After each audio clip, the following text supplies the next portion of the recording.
Jets Watch!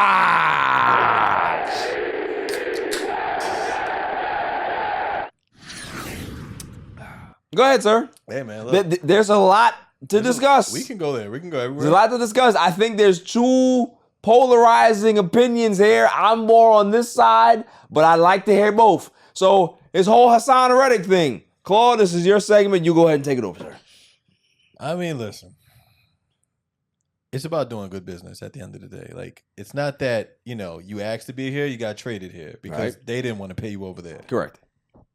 But I can't find, you didn't show up to OTAs, voluntary, involuntary, whatever. Like, you didn't do it. Right. You were doing some, what's that, Megan Thee Stallion?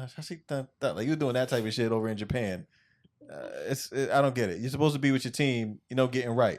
But in my mind, and my only question is, you have to be the most dumbest effing person in the world. Because why wouldn't you not want to play for the Jets this year? Like, even if they're not going to give you the deal that you want, why would you not take this year to pad your stats? You're going to be on the best defense. The numbers are going up. You can play a role over here. And then next year, after this shit's, because the Jets could probably be blown up next year if you don't win, then go get your bag. You're going to get it. It's written in stone for you. But the fact that I'm trying to Le'Veon Bell this situation, dog. Okay. We're not going to trade you. So now what? Go ahead, sir. Why trade for a player who wants a contract and not have that money for that player? I've never heard of that before. How do you know they don't have the money for him, though? Why would not? What are they doing? It's Aaron Rodgers gave back money to the organization. It's called negotiation. To get premier players. It's called negotiation. You don't have a defensive end right now. You gave up on Bryce Huff, who gave you 10 sacks last year. You go get a guy who gives up 15 sacks. He's the guy who knocked Brock Osweiler out of the playoff. This is the guy who was the linchpin of the Eagles' defense that y'all was telling me was the number 3 defense of all time, best defense of all time as far as sacks. He was the linchpin behind that. 15 sacks last year. In football, you pay the quarterback, you pay the guy who protects the quarterback, and then you pay the guy who attacks other people's quarterback. Those are the top 3 positions paid on the team. You mean to tell me you're going to get yourself a premier pass rusher and then not pay him? This is a guy who's supposed to be the linchpin of your defense. He's not even around the team because y'all don't want to give him a call after the one contract y'all offered him, which was below market. He says no to, and y'all don't contact this guy for 5 months. And this is the team that's supposed to contend for Super Bowl. I mean, are they due to pay him right this minute? No, they're not. So then why would I do it? I wouldn't do it. Next year, they have to pay God knows how many people when next you year. trade for somebody, you usually trade and sign that person. You trade the person because you know what they can give you, and you're trading for them because you know what they want. You're trading for them because you say, oh, that's the number you want? I can afford that number. Let me get this guy in the building. But here's where I'm gonna buck about that claim. How about you trade for somebody and you come into the building and you behave yourself? Come ready to work. You come ready to work. Show the organization that, hey, I'm here to work. We're going to work through this.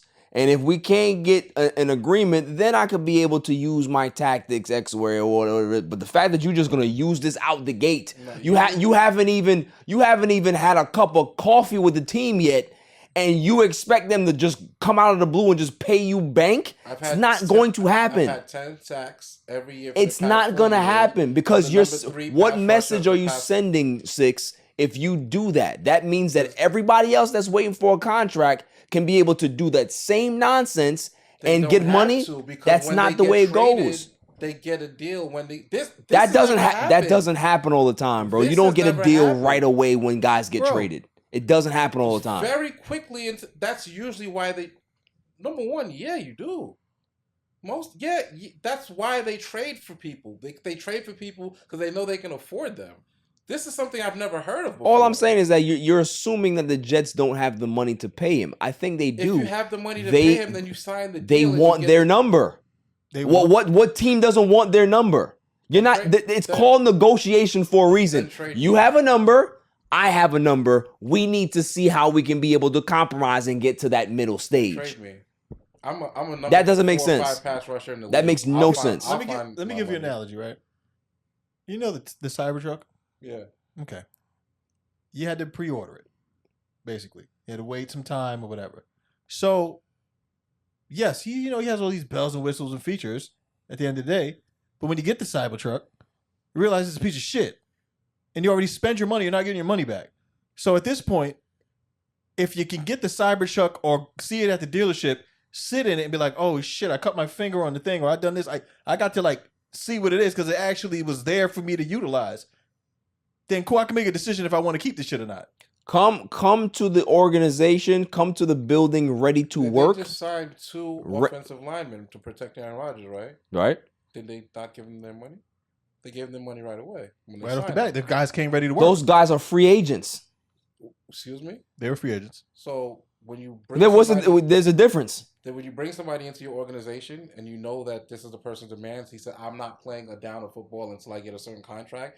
You don't trade for that guy and then be surprised when he says, yo, I said I'm not playing a down of football until I get this contract. Well, then he can wait. Then he's not going to pay. Yeah. Listen, there's 8 weeks that he can be able to wait to get traded or not play.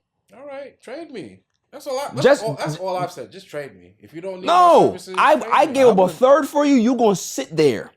You gonna sit there and not play Ain't got no bread. and get no bread. He's still getting paid from the Eagles. So That's fine. Then get paid from the Eagles. Get their money. All right. That's the whole thing. Listen, as an organization, there's no way I'm gonna give up a 3rd round pick for you, and you're not gonna have the respect to pay for my organization. At least come here and show face. Nah. You don't think you can that's sit here. organizational failure to No, give up that I don't pick agree. and to give up the DE and then you don't have anybody to. This is a captain of your DE. This is not some back play. This is not some second string play. Clearly, this is not a person. Number 3 might be even more important than Aaron Rodgers because this is the defensive team with a defensive coach. I don't think that if you have a person that is supposed to be one of your leaders, that this is the way you want your leader to start their tenure with your organization. That's all I'm saying. There's many Jet fans that are on that bandwagon that I just said. And there's many people like you that are on the outside looking in like, okay, yeah, that the Jets look like they're jetting again. Yeah. There's two polarized arguments here, but I can see that side. I can also see that side. But if I'm going to have an opinion, I believe that he should have came to camp. He should have showed his face. And maybe he would have probably got a contract by now. That's all I'm saying. That's all I'm saying. They're not like quarterbacks, bro. I can get hurt. If I get hurt, what happens to that bag? No, I get it. I know quarterbacks have a responsibility to show up. That's just the way it is. Nobody else I'm does. just saying that I just feel that if you're somebody who just got here, show face for a little bit to see what it is, and then make your move. But to not show up at all, nah. That's crazy. Nah. You haven't been in the building. You haven't been in the building. Whose fault is that? His. Nah, that's on the Jets, baby. I'm sorry. How is it on the You Jets? trade for me in March. You offer me 1 contract. We don't come to terms with that contract. You haven't spoken to me since? You haven't spoken to me since? Not even to call and offer or just see what's up. Like, no communication since March? But if you're in fucking Japan doing hentai, Exactly. Like, what do You can reach me, bro. You can reach me. You have my agent's phone number. You can reach me. Listen, on a brighter note with the Jets, all right?